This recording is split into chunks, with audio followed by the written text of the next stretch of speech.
সবকিছু হারিয়ে ফেলার পরও একজন পুরুষ কেন হাসে জানেন? কারণ সে শিখে গেছে কষ্ট দেখালে মানুষ দুর্বল ভাবে, আর নীরবে সহ্য করলে সবাই শক্তিশালী ভেবে ভুল বোঝে। এই হাসি কোনো সুখের হাসি নয়, এটা দায়িত্বের, এটা অপমান গিলে ফেলার, নিজের স্বপ্নগুলো একা একা কবর দেয়ার হাসি। পুরুষের কষ্ট কেউ জানতে চায় না, কারণ সমাজ ভাবে সে তো পুরুষ, সে কাঁদবে না, ভাঙবে না, হাল ছাড়বে না। কিন্তু কেউ দেখে না রাতের অন্ধকারে সে কতবার নিজেকে প্রশ্ন করে, আমি কি সত্যি ভালো আছি? সে হাসে বাবার দায়িত্ব নিয়ে, সে হাসে মায়ের স্বপ্ন বাঁচিয়ে রাখতে, হাসে পরিবারের মুখে হাসি ফোটাতে। নিজের বুকের ভেতর জমে থাকা কষ্টগুলো সে প্রতিদিন একটু একটু করে মেরে ফেলে।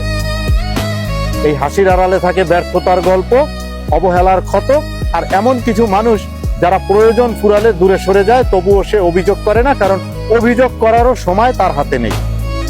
একদিন এই হাসিটা হঠাৎ থেমে যায়, তখন সবাই বলবে সে তো হাসি খুশিই ছিল। কেউ বুঝবে না এই হাসির গভীরতা বোঝার ক্ষমতা কখনো কারোরই ছিল না।